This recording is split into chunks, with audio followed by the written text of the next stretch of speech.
A video has been shared in Telegram app, showing a Russian soldier who has survived a Ukrainian attack.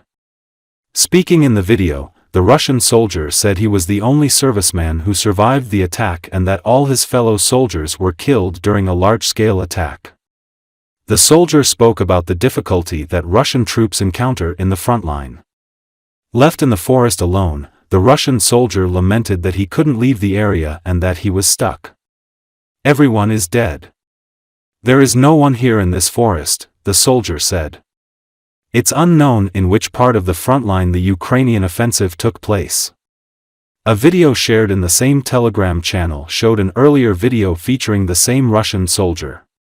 In the video, the Russian soldier is seen smiling and getting on a military vehicle alongside his fellow soldier, apparently heading to a fighting. Нас разбили. Я выхожу один, Дюс остался там. Все нахуй, все пацаны. Я один, кто вышел. Ебучая эта посадка. Нас просто разъебали нахуй. Дюса не могу вытащить нахуй. Все съебались нахуй. Никого нахуй нету в лесу нахуй. Один я не могу потянуть на этой ебаной вот открытке нахуй. Никого нахуй нету. Там все пристреляно. АГС, минометы. Пизда. Дай Господь мне выжить.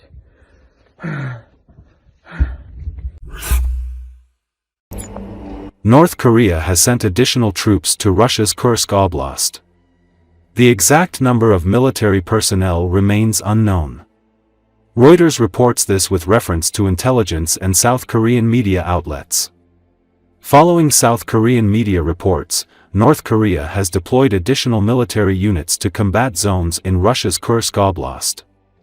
In this area, Russian forces clash with Ukrainian troops who have crossed the border into Russia's west.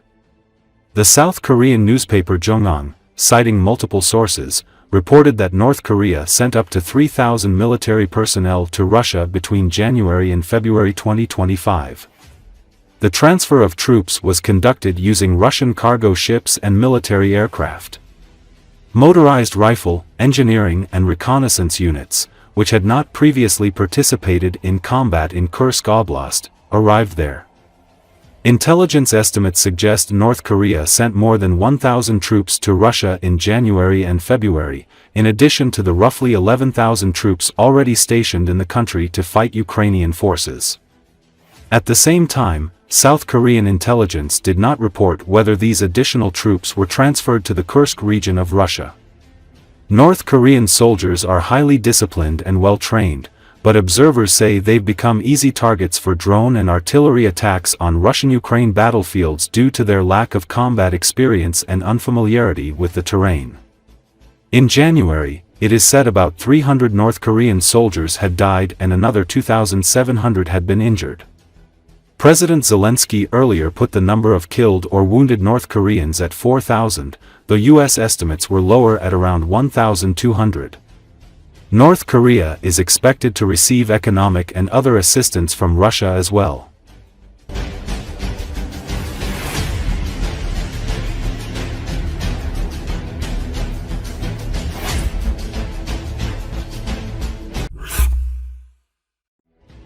The Ukrainian Air Force has once again struck a Russian military compound in the Kursk region of Russia. Ukrainian Telegram channels reported this. A MiG-29 fighter jet struck a house where Russian military personnel were gathered in the border area with the Bryansk region of Russia with a French-made AASM-250 Hammer aerial bomb, which is known for its accuracy. As a result, the house was blown up and the military personnel inside were killed. According to the information, various communication devices and radio-electronic warfare equipment stored in the house were also damaged. It should be noted that Ukrainian aviation regularly carries out precise strikes on the places where Russian military personnel are gathered in the Kursk region. It is said that the strikes were mainly carried out with AASM-250 Hammer aerial bombs. As a result, a large number of Russian and North Korean military personnel in the area were killed.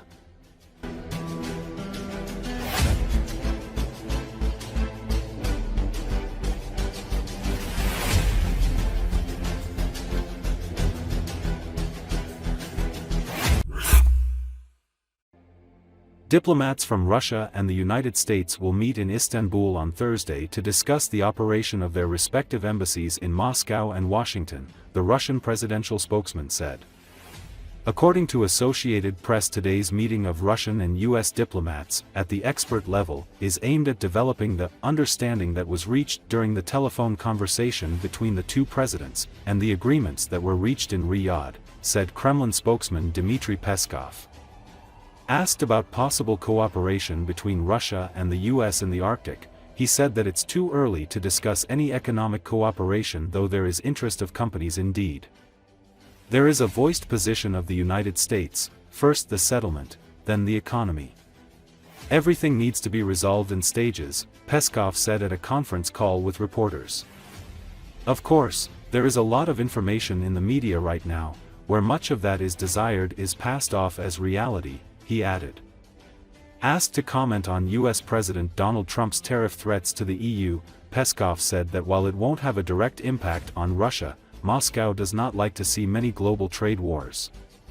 One way or another this will negatively affect all countries of the world, he said. The meeting follows Russia-US talks in Saudi Arabia last week that marked an extraordinary shift in U.S. foreign policy under President Donald Trump and a clear departure from U.S.-led efforts to isolate Russia over its war in Ukraine. At the talks, Moscow and Washington agreed to start working toward ending the war and improving their diplomatic and economic ties. That includes restoring the staffing at embassies, which in recent years were hit hard by mutual expulsions of large numbers of diplomats and other restrictions.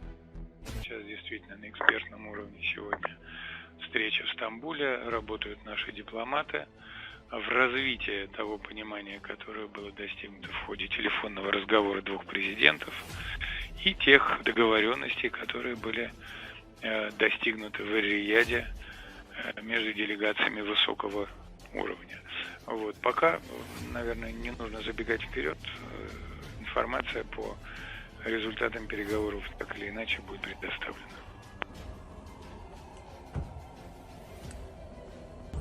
Мне кажется, когда... Не, я снимаю с рукой.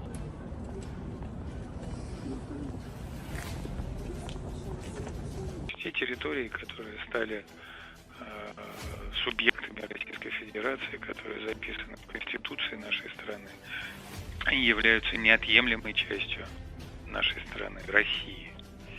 Вот. Это абсолютно неоспоримый факт и необсуждаемый факт.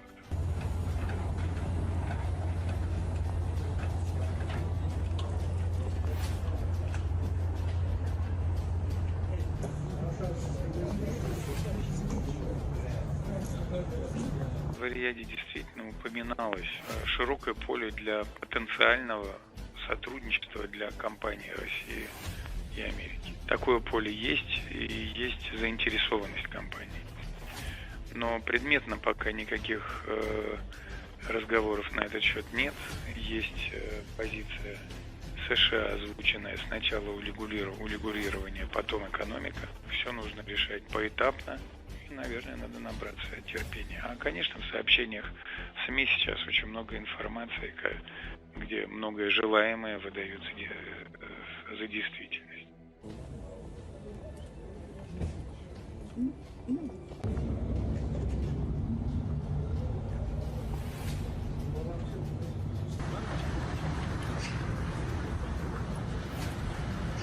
У нас маленький товарооборот США, я бы сказал, такой минимально возможный товар, поэтому мы непосредственно какие-то тарифы или пошлины оказать влияние на нас негативного не могут. Но, безусловно, мы не хотели бы видеть в мире много торговых войн, потому что так или иначе это негативно скажется на всех странах.